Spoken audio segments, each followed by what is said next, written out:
하나님의 기뻐하심으로 은혜와 성령의 충만함이 여러분의 간구와 기도마다 주의 역사 안에 있기를 축복합니다.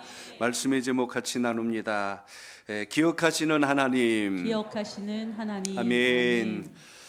창세기 7장과 8장을 이어서 계속 우리가 말씀을 통하여 주신 은혜를 잘 붙들고 우리 신앙의 믿음의 영적 기준이 꼭 되시길 바랍니다.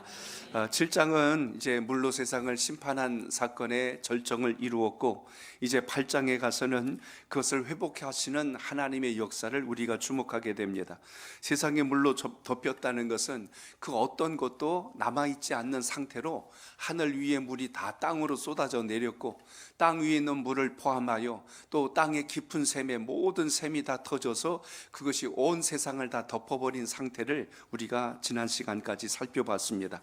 그러니까 하나님의 심판은 조금도 빈틈없이 완벽하게 모든 것을 이루셨다는 것을 우리가 봅니다. 유일하게 방주만 그 물 위에 떠 있는 거예요. 그리고 그 안에 있는 노아의 가족 8명만, 그리고 그 배 안에 탔던 모든 가축들만 살아서 생존하게 된 것을 우리가 볼 수가 있습니다. 그런데 오늘 성경 말씀을 보면 그 이후에 어떤 일이 있었더라라는 세밀한 이야기는 중간에 소개하지는 않고 있습니다. 그냥 비가 계속 내리는 거예요. 150 동안 매일같이 비가 멈추지 않고, 지금이야 이제 장마가 예전 같지 않고 그냥 폭우로 변한 좀 이상기후 현상이 있어서 그렇죠. 과거의 기억을 보면 저 어렸을 때도 그러고 여름 장마 때가 되면 비가 참 하루가 멀다고 계속 내리는데요, 그 비만 온 게 아니라 습도가 굉장히 높다 보니까, 또 옛날엔 비닐장판이라 몸 달라붙으면 왜 이렇게 끈적거리고 싫었는지 그냥 막 끈적거리죠. 습하죠. 모든 게 이불도 눅눅하고 축축하죠. 다 모든 게 이렇게 불편한 그런 시간을 보낸 기억이 있습니다. 근데요 여러분, 150일 동안 아무 소리도 없고 비만 주룩주룩 내리고 이 방주는 그냥 물 위에 떠서 있는 상태가 그대로 있다고 한번 생각해 보세요. 참 어떻게 보면 답답하고 도대체 언제까지 이것이 진행될까, 어떻게 보면 한편에서 조바심도 나고 여러 생각들이 교차될 수 있었을 것입니다. 그런데 오늘 8장에서 너무나 중요한 문장이 1절에 나오는 거예요. 1절 여러분 우리 읽어봅니다. 1절 시작. 하나님이 노아와 그와 함께 방주에 있는 모든 들짐승과 가축을 기억하사 하나님이 바람을 땅 위에 불게 하심에 물이 줄어들었고. 아멘. 여기서 우리가 기억해야 될 단어가 있다면 바로 그 단어입니다. 하나님이 노아를 기억하사라고 오늘 여기서 기록되어 있습니다. 기존 성경에는 권념하사 돌아보았다라는 뜻을 가지고 있고, 오늘 말씀에는 기억이라는 단어가 나옵니다. 단순히 이것이 하나님이 이들을 잊지 않고 기억했다는 차원을 넘어서 이 기억이란 뜻 속에는 하나님께서 다시 뭘 잊었던 걸 발견했다는 뜻이 아니라, 이것은 어떻게 보면 히브리적 표현인데요, 하나님의 행동이, 하나님의 역사가 한순간도 노아와 그 방주와 함께한 모든 것과 떨어지지 않고 늘 같이 하나님이 함께 하셨다라는 의미를 기억하사라는 단어에서 우리가 주목해야 될 것입니다. 그러므로 하나님이 기억하셨다는 것은 하나님이 지금 모든 순간을 지금 개입하고 계신다는 거예요. 당장 어떤 일이 일어나지 않아도, 아무것도 안 하는 것처럼 멈춰 있는 것 같아도 그 순간에도 하나님은 여전히 일하시고 계신다. 이걸 여러분 우리가 먼저 기억하시길 바랍니다. 노아의 입장에서 보면 방주 안의 시간은 정말 끝도 보이지 않는, 어떻게 보면 침묵의 시간이에요. 매일같이 동물들과 같이 거기서 150일을 같이 지낸다고 생각해 보세요. 동물의 왕국도 아니고 매일같이 8식구가 앉아갖고 야, 이 비가 언제 끝날 거냐 하고 어떤 때는 막 걱정도 하고 이야기도 했을 것입니다. 그런데 오늘 여기 보니까 비는 그쳤는데 물은 여전히 세상을 덮고 있는 상태가 그대로 있고, 방주는 물 위에 둥둥 떠 있는 그 상태가 지속되고 있는 거예요. 변화도 없고 아무 일도 지금 일어나지 않는 상황이 오늘 그 상황 속에 있습니다. 시간이 지났는데 하나님의 음성도 들리지 않는 거예요. 어떤 또 다른 기적이 나타나거나 하나님이 무슨 명령을 주시거나 그러면 알겠습니다 이랬으면 좋겠는데, 오로지 지금 이 상황은요, 침묵과 기다림, 이 두 가지만 지금 150일 동안 쭉 진행되고 있는 이 상황을 우리가 보게 됩니다. 그 상황 중에 우리가 기억할 만한 단어가 바로 오늘 기억하사라고 하는 바로 이 대목을 보았다는 것입니다. 그런데 150일쯤 되자 이제 어떤 현상이 났어요? 물이 이제 서서히 이제 빠지기 시작을 하는 거예요. 물이 빠지기 시작하는데 이제 그 물이 빠진다는 의미는 역으로 생각해 보세요.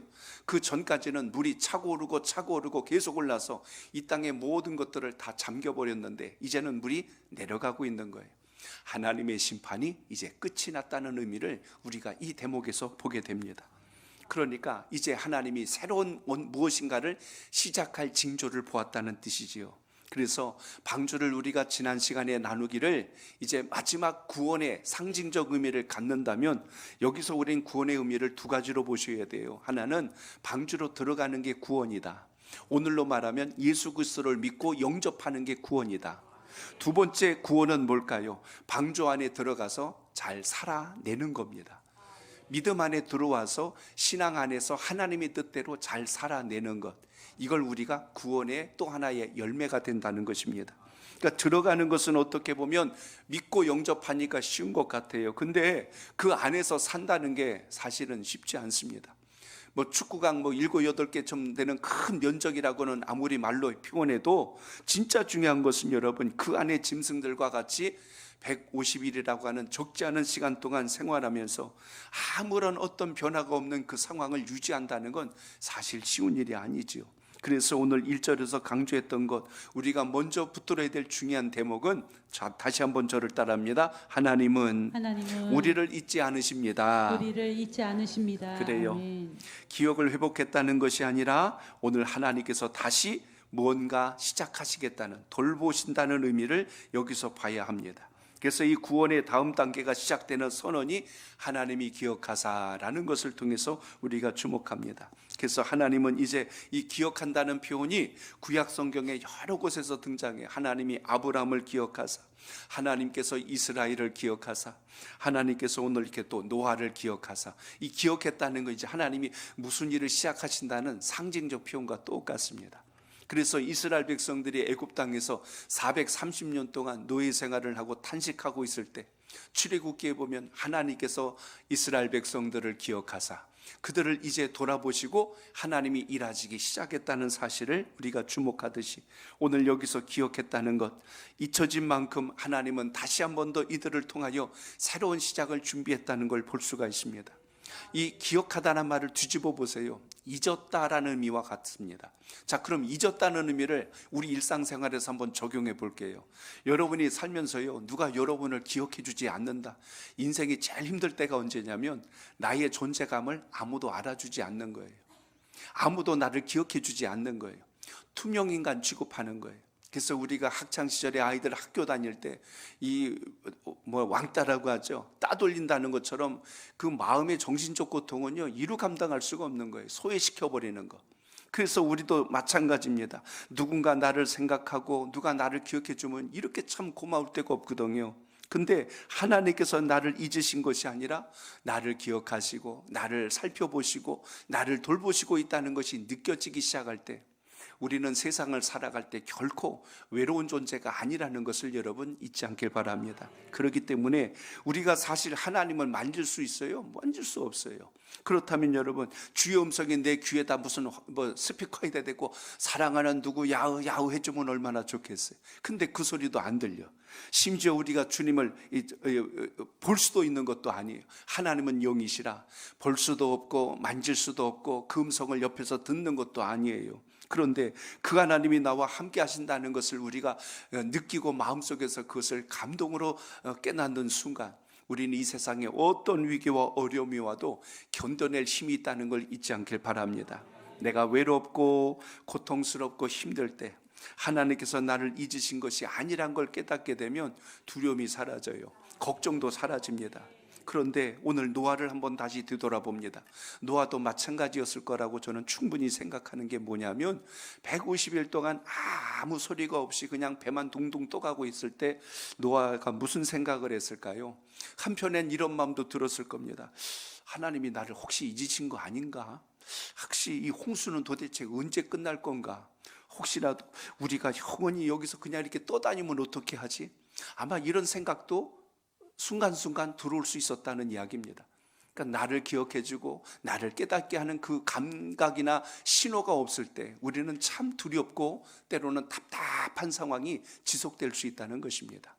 요즘은 정보통신이 워낙 발달하기 때문에 휴대폰 하나만 가지고 있으면 모든 정보와 지식을 받아들이는 이런 시대적 변화를 우리가 지금 경험하고 있지요.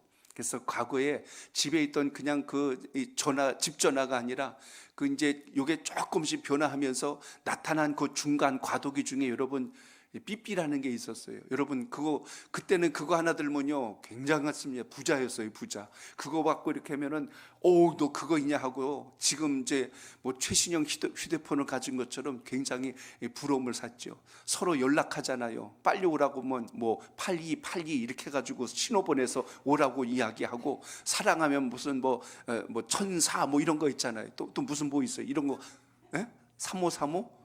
3535는 또 뭐예요? 사모한다. 사모한다. 그 뜻도 있구나. 그래.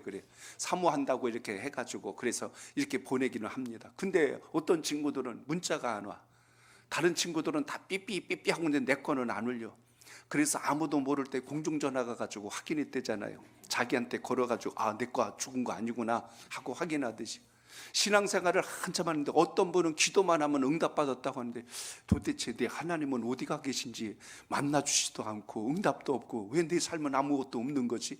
이렇게 우리 마음속에 염려 걱정이 들어오면 신앙이 송두리째 흔들릴 수 있다는 이야기입니다.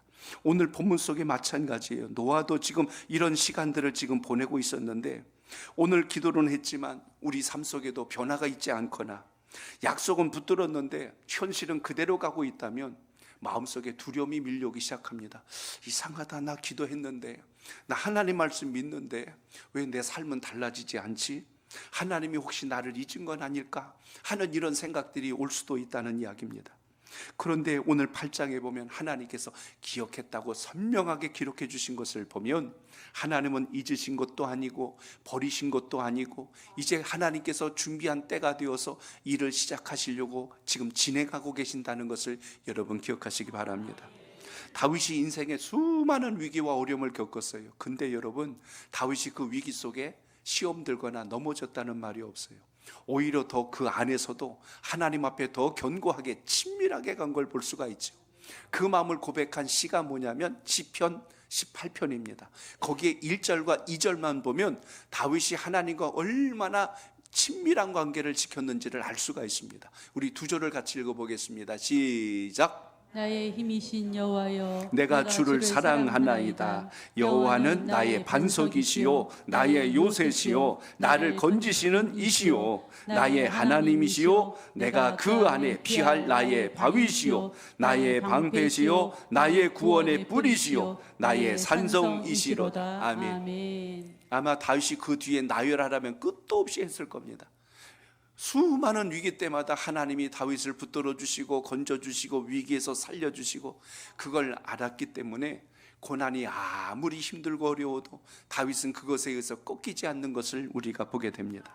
우리도 마찬가지예요. 여러분의 신앙과 삶 속에 환경적으로 여러분 주변에 아무리 어려운 일이 있다 할지라도 하나님이 나를 버리지 아니하시고 하나님이 나를 떠나지 아니하시고 하나님이 나를 이끄신다는 것만 확실하게 붙들고 가면 결코 우리가 이 세대에서 낙심하는 자가 되지 않을 줄로 믿습니다. 하나님은 우리를 기억하시고 우리의 피난처가 되시고 피할 바위가 되시겠다고 말씀해 주신 것처럼 오늘 그 믿음을 붙들고 승리하는 신앙이 되시길 바랍니다. 눈에 보이지도 않고 귀에 들리지도 않고 만져지지도 않는 그 하나님, 이 하나님을 우리가 의심하지 않고 두려워하지 않고 믿음의 담력을 얻을 수 있다면 얼마나 귀하겠어요. 그래서 노아는 방주 안에 있을 때 오늘 무엇보다도 그 밖에서 어떤 일이 일어나는지 전혀 알 수 없는 상황 속에 놓였던 상황을 우리가 봅니다. 그런데 하나님이 일을 시작하세요. 뭘로 일을 시작하셨냐면 바람으로 일을 시작하십니다. 1절에 보니까 바로 이어서 나온 말씀이 하나님이 바람을 땅 위에 불게 하심에 물이 주로 들었다라고 오늘 말씀하는 거예요. 그 전까지는 여러분 바람이 없었어요. 근데 이제 바람이 생깁니다. 하나님이 바람을 불어서 자연의 변화를 일으키기 시작하는 장면을 우리가 여기서 주목하게 됩니다. 바람이 불 때 물이 증발하여서 하늘 위에 있던 물은 다시 하늘 위로 다 올라가는 거예요. 수증기가 돼서 위로 올라가 구름이 되고 위에 또 하나의 큰 물의 층을 만들어냅니다. 또 그 물은 계속하여 줄어들고 아래로 지금 내려가는 상황을 우리가 보게 되는데, 큰 샘이 터졌던 그 물이 다시 큰 샘 쪽으로 다시 들어가고 모든 물들이 제자리로 흘러가는 상황을 본문에서 우리가 발견합니다. 그래서 여러분, 우리가 배 안에 갇혀서 아무 일도 없는 것 같지만 배 밖에서는 지금 누가 일하고 계세요? 하나님께서 일하고 계셨더라. 저를 따라합니다. 하나님은 보이지 않는 중에도 일하십니다. 보이지 않는 중에도 일하십니다. 내가 볼 때만 하나님 일하시는 게 아니고, 내가 보지 못할 때도, 내가 기도할 때만 주님 곁에 계신 게 아니고, 내가 일상생활에 분주하고 바쁘게 지나갈 때도 하나님은 나와 함께 하신다는 것을 기억하시기 바랍니다. 그래서 하나님이 회복시키시는 첫 신호가 뭐였냐면 바람을 땅 위에 불게 하신 거예요. 이 장면이 마치 창세기 1장의 모습과 아주 유사합니다. 하나님의 영이 수면 위에 운행하시니라. 1장에 보면 그렇게 말씀해요. 하나님의 영이 수면 위에 쫙 운행하시면서 이 세상을 만들어가는 과정에 대한 묘사가 1장에 있습니다. 아직 인류가 있기 전에, 살아있는 생명체가 이 땅에 존재하기 전에 하나님은 일하시고 계신 거예요. 그러니까 우리가 이 땅에 있기 전부터 하나님은 일하셨고, 우리가 살아가는 이 순간에도 앞으로도 우리 하나님은 일하시는 분이라는 걸 믿으시기 바랍니다. 이렇게 역사함으로 인하여 혼돈 속에서 바람이 불고 물 위의 모든 질서가 회복이 되기 시작합니다. 그래서 하늘 위의 물, 그리고 땅 위의 물, 그리고 이제 육지와 그리고 바다를 경계하여서 바다의 물이 형성되게 되는 과정들을 우리가 하나님이 만들어 놓으신 세상 가운데 보게 되지요. 그래서 하나님은 지금 노아와 그의 가족들, 동물들을 지금 기억하시고 바람을 이용하여 물을 지금 점점점 줄이면서 배가 육지에 닿도록 하고 계셨다는 것을 여기서 봅니다. 하늘에서 내려왔던 물은 하늘 위로 다 가게 만드셨고, 바다에서 온 물은 다시 바다로 흘러가게 하셨고, 땅 위에 있던 물은 다시 깊은 샘 속으로 들어가게 하여서 이 지하수와 그리고 바닷물의 경계를 금으로 이 농도를 달리하셔서 하나님께서 이 자연의 질서를 이렇게 만들어 가신 걸 보게 됩니다. 하나님은 지금 홍수를 일으키시기도 하셨지만 물을 빼기도 하시는 분이 우리 하나님이란 사실을 우리가 여기서 봅니다. 우리가 이 세상을 살아가면서 아무리 힘들고 어려운 일을 만나도 일을 시작하신 이가 하나님이시고, 그 일을 진행하게 하시는 분이 하나님이시고, 그 일의 마침표를 찍는 분도 하나님이란 사실을 여러분 기억하시기 바랍니다. 그러니까 고난도 위기가 와도 결코 그것이 영원하지 않는 이유는 하나님께서 이걸 움직여서 모든 것을 다시 원점으로 되돌리신다는 것을 기억하시기 바랍니다. 그러니까 뭐가 있다는 거예요? 끝은 반드시 있다는 거예요. 그러니까 여러분, 아무리 힘들고 어려워도 그게 끝까지 가는 게 아니에요. 그것이 어느 시점에서 우리 인생의 역전을 만들어 놓고 다시 소멸된다는 것을 우리가 이 하나님의 섭리 안에서 이치를 이해할 수 있길 바랍니다. 오늘 말씀을 제가 조금 연장해서 출애굽 사건으로 한번 연결해 볼게요. 거기도 보시면 하나님의 백성들이 애굽을 나왔어요. 열지양을 통하여 바로가 두 손 들고 너희 백성들 데리고 어서 떠나라 했을 때, 모세가 200만이 넘는 이스라엘 백성들을 데리고 광야를 지나가는데 3일길을 가지 못하고 그 앞에 홍해 앞에 도달합니다. 홍해 앞에 도달했을 때 이스라엘 백성들이 하나님을 원망하고 애굽에 차라리 있었으면 좋을 뻔하는 것을, 매장지가 없어서 여기서 우리를 무덤으로 만드냐 하고 모세를 원망하죠. 하나님이 그때 모세에게 말씀합니다. 내 앞에 보이는 홍해를 향하여 너의 지팡이를 내밀라. 그때 모세가 하나님 말씀을 듣지요. 사람의 소리 때문에 낙심한 게 아니고 하나님의 말씀을 듣고 지팡이를 내미는 장면이 나옵니다. 여기서 오늘 본문하고 똑같은 이야기가 연결돼요. 자, 보세요. 출애굽기 14장 21절 봅니다. 시작. 모세가 바다 위로 손을 내밀매 여호와께서 큰 동풍이 밤새도록 바닷물을 물러가게 하시니 물이 갈라져 바다가 마른 땅이 된지라. 아멘. 오늘 본문 속에도 보시면 하나님께서 바람을 땅 위에 불게 하시고 물이 줄어들게 하시고 마침내는 바닥이 드러나게 하셔서 그 땅을 마르게 하셨다는 것을 기억하시기 바랍니다. 마태복음 8장 우리 지난 주일날 나눈 말씀 24절에 보시면 예수님께서 제자들과 같이 갈릴리 바다를 건너가십니다. 그 바다를 건너가실 때 그 바다에서 지금 큰 풍랑이 일어나죠. 제자들이 겁을 잔뜩 먹고 이제 죽게 되었다고 하는 판국에 주님은 배에서 지금 주무시고 계신 거예요. 제자들이 예수님을 깨웁니다. 예수님, 우리가 지금 죽게 된 거 모르십니까? 예수님이 일어나셔서 제일 먼저 하셨던 건 풍랑 잠재운 게 아니고 제자들에게 말씀하셨죠. 믿음이 적은 자들아 왜 두려워하느냐 하고 제자들의 믿음 없음을 책망하신 후에 풍랑을 바라보고 잠잠하라, 그 말씀 하나에 풍랑이 잠잠해졌어요. 이걸 보면 여러분, 하나님은 바람도 파도도 모든 것을 통제하고 그것을 주관하시는 분이란 것을 잊지 않길 바랍니다. 오늘 말씀도 마찬가지예요. 바람이 일므로 인하여 그 물이 다시 원점으로 돌아가는 장면을 보게 됩니다. 그래서 오늘 이 2절에서 3절 두 절을 이어서 다시 읽어봅니다. 시작. 기쁨의 샘과 하늘의 창문이 닫히고 하늘에서 비가 그침에 물이 땅에서 물러가고 점점 물러가서 150일 후에 줄어들고. 아멘. 샘은 샘이 있는 곳으로 갔어요. 그리고 하늘의 창문을 닫았다고 그랬어요. 하늘의 문이 확 열려서 위에 있던 모든 물권이 아래로 다 쏟아져 내린 것이 다시 증발하여서 원점으로 되돌아갔다. 오늘 말씀은 기록합니다.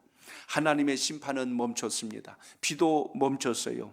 이건 단순한 기상 변화가 아니라 하나님께서 명령하시고 하나님께서 이제 새로운 구원을 통하여 인류를 시작하신다는 표식을 보여줬다는 사실입니다. 그래서 하나님이 시작하신 심판은 이제 하나님이 마침표를 찍으신 거예요. 인생이 그래서 걱정하지 말아야 되는 것은 살다 보면 힘든 일, 어려운 일 만날 수 있어요. 그러면 누구든지 다 힘들고 어렵습니다. 그러나 그때 우리가 끝까지 주를 바라보고 인내하고 버텨내면 마침내 하나님께서 이 모든 것을 바꾸셔서 선으로 이루신다는 것을 잊지 않길 바랍니다. 그때 그 힘든 시간을 하나님이 이기게 하셨구나. 그때 그 어려웠던 시간을 주님 붙들고 기도하게 하시더니 결국은 승리하게 하셨구나. 저는 여러분들의 삶 속에 이런 경험치들이 많아지길 바랍니다. 그렇기 때문에 2절에서 강조한 게 뭡니까? 기쁨의 샘과 하늘의 창문이 닫히고 하늘에서 비가 그쳤더라. 심판의 문이 닫히고 이제는 회복의 시간이 시작되었다고 말씀하는 겁니다. 하나님은 오늘 우리 삶 속에 모든 것을 무너뜨리고 심판만 하시는 것이 아니라 다시 회복시키시고 다시 원래대로 되돌리시는 분이라는 것을 여기서 주목하시기 바랍니다. 그래서 노아 이야기는요, 심판의 이야기가 아니에요. 다시 새로운 창조의 이야기를 우리에게 전하고 있다는 걸 잊지 않길 바랍니다. 어떻게 이렇게 물로 세상을 심판하셨어? 근데 심판의 이유가 있었잖아요. 새로운 인류를 시작하실 만한 하나님의 섭리와 뜻이 있었다는 이야기입니다. 그대로 내버려 두었다가는 이 세상이 제대로 돌아갈 수가 없는 거예요. 그래서 하나님은 다시 원점으로부터 출발하기 위해서, 새로운 시작을 위해서, 새로운 창조를 위해서 노아와 같이 인류를 시작하신 것을 봅니다. 여기서 오늘 우리가 기억할 것이 있다면 하나님께서 우리를 기억하신 것처럼 이제 우리가 해야 될 일을 여기서 이야기해요. 여러분, 우리는 뭘 잘하면 되냐면 따라합니다. 기다림. 따라합니다. 기다림 뒤에는 안식이 있습니다. 안식이 있습니다. 오늘 말씀에서 우리가 봐야 될 대목이 바로 여기에 있습니다. 하나님은 우리를 기억하셨고 우리는 하나님을 끝까지 기다리는 거예요. 그러니까 하나님은 우리를 기억하시고 우리는 하나님을 기다린다. 이게 오늘 말씀의 가장 뼈대가 되는 주제가 됩니다. 4절에 뭐라고 그랬죠? 4절 보세요. 시작. 일곱째 달 곧 그 달 11의 날에 방주가 아라랏산에 머물렀으며. 아멘. 그동안 둥둥 떠다녔다고만 했어요. 근데 이제는 정착했어요. 머물렀다고 나옵니다. 2월 17일 날 홍수가 시작이 됐어요. 근데 7월 17일 날 방주가 아라랏산에 멈추었더라. 이렇게 되어 있습니다. 지형적으로 본다면 아라랏산이 어디쯤 되냐면 튀르키예하고 러시아 경계가 된 지역이 있습니다. 그리고 거기 이란, 튀르키예, 러시아하고 이렇게 세 개가 맞물려 있는 바로 그 장소가 있는데 거기가 지금 아라랏산이라고 하는 위치가 바로 그 지점에 해당되는데요. 거기가 이제 그 배가 멈춘 위치가 바로 거기입니다. 훗날에 여러분, 지금도 이게 지금 많은 지질학자든 또 역사학자든 보면서 의구심이 생기는 게 그 대목에 있는 거예요. 세계에서 제일 높은 산 히말라야 산하고 또 어디 있습니까? 알프스산, 또 안데스 산맥, 그 주변에 있는 모든 산에서 신기한 게 발견이 됐어요. 그게 바다에서 발견되면 당연한 건데 그 높은 산 꼭대기에서, 산 중턱에서 산을 파다가 거기서 나옵니다. 뭐가 나오면 물고기 뼈, 조개, 이런 것들이 발견되면 이게 도대체 이해가 안 되는 거예요. 이 산 꼭대기에 이게 왜 있을까? 이런 바다에 있던 것들이 왜 있을까? 뭐라고 답변하겠어요, 여러분? 과거의 역사를 되짚어 본다면 우리는 결국 성경에서 그 답을 찾을 수밖에 없는 이유를 보게 됩니다. 산속에 염분이 있는 거예요. 바다에 있을 염분이 왜 산에서 발견이 되고 왜 이런 현상들이 일어날까? 가만히 놓고 보면 뭔가 분명한 원인과 시작이 있었다는 것을 우리가 여기서 발견할 수 있습니다. 그러니까 성경을 여러분 과학적 근거로 해석하려고 그러면 다 해석을 못합니다. 왜 못하냐면 과학은 지금도 계속하여 발견하고 또 연구하고 또 발견되고 있는 거지, 과학은 지금 완벽해진 것은 아니거든요. 지금도 계속 연구하고 찾아내고 하다 보니까 그때 그런 일이 있었구나 하고 이제 역사를 다시 끼워 맞추고 기존에 있던 학설들을 다시 뒤집고 바꿔가는 것을 우리는 과학이란 걸 통해서 보게 됩니다. 근데 여러분, 과학은 갈수록 새로운 게 발견되면 또 바뀌지만 하나님의 말씀은 태초로 지금까지 단 한 번도 바뀐 적이 없어요. 그렇기 때문에 우리가 말씀을 신뢰하는 이유가 여기에 있다는 것입니다. 그래서 결국 오늘 방주가 이제 아라랏산에 머물렀다라고 하는데, 머물르다라는 표현은 곧 안식의 의미를 가지고 있어요. 우리가 한 주간 분주하고 바쁘게 지나다가 예배를 통해서 주님 앞에 또 다시 우리가 머물릅니다. 우리 영혼이 다시 쉼을 얻고 재충전을 하게 되고 내 인생의 방향을 다시 재점검하고 그렇게 해서 에너지를 얻는 시간, 그게 곧 예배를 통하여 주님과의 만남을 통하여 우리가 갖듯이 이제 방주가 머물렀다는 것은 새로운 시작을 위한 준비가 되었다는 뜻을 보게 됩니다. 방주는 이제 유일하게 물속에 가라앉지 않는 유일한 존재가 되었습니다. 그것도 산 위에 머무르게 되었어요. 중요한 상징적 의미를 우리에게 던져줍니다. 심판으로 인하여 물로 세상이 잠겼을지라도 방주는 잠기지 않았더라.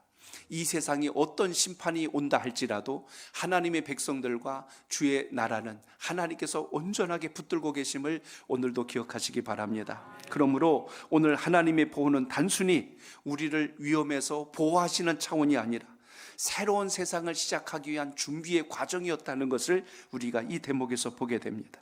그러니까 노아는 사실 여러분 이것으로 인하여서 조급해하지 않았다는 것을 여기서 봅니다. 사람마다 성격이, 어떤 사람 저도 성격이 되게 좀 급한 사람이요. 근데 여러분 노아를 보니까 노아는 참 인내심도 대단해요. 제가 오늘 말씀에서 뭘 봤냐면 노아가 3번 참고 기다리는 걸 봤어요. 그래서 보니까 오늘 말씀대로 노아는 첫 번째, 하나님께서 방주를 멈추게 할 때까지 기다리고, 두 번째는 위에 문을 열고 밖에를 살피고 나가지는 않았어요. 그래서 첫 번째는 까마귀를 내보내보고 그 다음에는 비둘기를 내보내보고 이렇게 하면서 하나님의 때를 살핍니다. 내보낸 이유는 혹시라도 이들이 날아가서 땅이 있는 곳에 혹시라도 무슨 정보나 지식을 가지고 올까 해서 내보냈는데 까마귀는 나갔는데 안 돌아오는 거예요. 어디 갔을지 오는 길을 까먹었는지 모르겠지만 안 왔어요. 근데 두 번째 보낸 비둘기는 감람나무 잎사귀를 하나 물고 왔어요.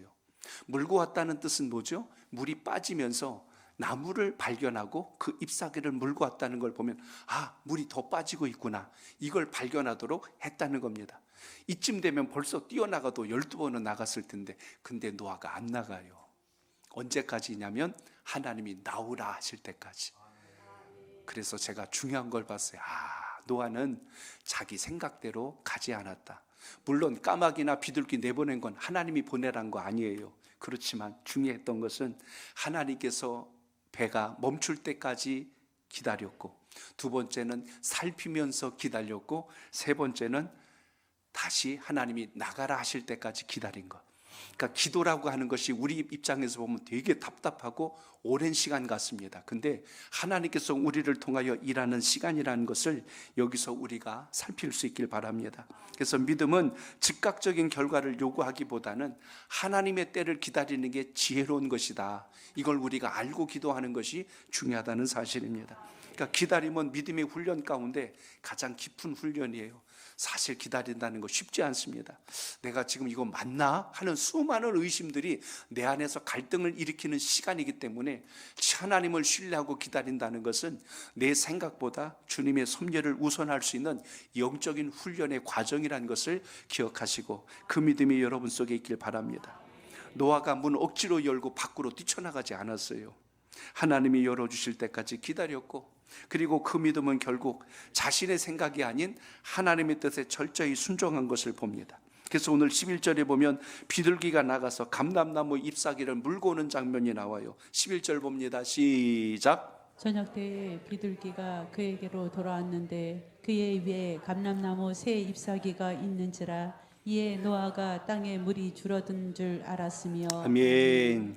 성경에 감람나무 많이 나오죠. 여러분 아시는 올리브나무예요. 올리브나무 잎을 물고 왔어요. 그래서 성경에서 이 감람나무는 희망적인 메시지를 담는 상징적 나무가 됩니다. 생명을 상징해주고 회복을 상징해요. 그게 감람나무입니다. 또 하나 평화를 상징해 주는 것을 보게 됩니다. 그리고 오늘 말씀이 빗댄다면 새로운 시작을 상징하는 게 오늘 감람나무예요. 그래서 성경에서는 이 나무에 관련된 수많은 이야기들이 많은 곳에 등장하는 것을 우리가 보게 됩니다. 노아는 이 작은 잎사귀 하나로 이제 하나님께서 물을 다 내려놓으시고 이제 우리를 통하여 새로운 일을 준비시키셨구나, 이걸 발견할 수 있는 하나의 징표가 되었다는 것을 주목합니다. 마침내 이제 땅을 보게 된 거예요. 그동안 두려웠던 모든 마음들이 사라지고 걱정했던 마음들이 다 녹아지면서 오늘 13절로 14절 잘 보시기 바랍니다. 두 절을 봅니다. 시작.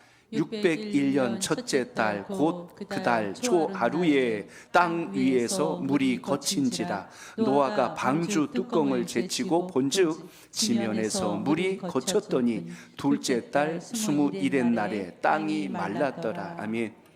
첫 1절에서는 하나님께서 바람을 일으키시고 물을 줄게 하셨고 14절 끝자락에 보면 이제 땅이 말랐더라라고 이렇게 기록된 걸 보게 되죠. 홍수가 끝난 거예요. 이제 기다림도 마친 겁니다. 그래서 새로운 땅이 드러났기 때문에 노아와 그 가족들 모든 동물들이 이제 땅으로 나올 시간이 되었다는 것을 여기서 보게 됩니다. 여러분, 하나님의 명령이 있기 전까지 노아는 끝까지 기다린 걸 잘 보시기 바랍니다. 우리도 인생을 살다 보면 두려운 일, 어려운 일, 그리고 이해할 수 없는 일들이 왜 없겠어요? 근데 그때마다 우리는 너무나 마음이 조급하여서 내 생각, 내 판단, 내 경험치만 가지고 막 움직이려고 할 때가 많습니다. 사실 여러분, 주님 말씀보다 앞서면 안 되는데 우리가 주님 말씀보다 앞설 때가 많고요, 내 감정이 앞설 때가 많고 내 말이 앞설 때가 많다 보니까 실수가 일어나고 허물이 드러나고 부끄러운 일들이 생기는 걸 볼 때가 너무나 많지요. 그래서 오늘 이 8장은 우리에게 중요한 영적 메시지를 던져줍니다. 하나님은 우리를 잊으신 적이 단 한 번도 없으시다. 두 번째, 우리는 하나님의 은혜를 받으려면 기다림의 때를 잘 지켜야 한다는 걸 잊지 않길 바랍니다. 그래서 오늘 노아는 하나님의 기억을 신뢰했고 그리고 하나님의 때를 존중했다는 것을 여기서 볼 수가 있습니다. 그래서 오늘 8장에서 여러분 마음속에 꼭 새기세요. 하나님은 나를 잊으신 것이 아니다. 지금 이 순간에도 내가 볼 수 없지만 하나님은 지금도 일하시고 계신다. 이 사실을 기억하고 신앙할 수 있길 바랍니다. 오늘 말씀은 그래서 우리에게 세 가지를 영적으로 우리에게 전달해 주고 있는 거예요. 하나님은 침묵 속에서도 일하시는 분이다. 시끄럽게 드러나게 보이도록 하시는 게 아니라 조용한 가운데도 하나님은 일하시는 분이시다.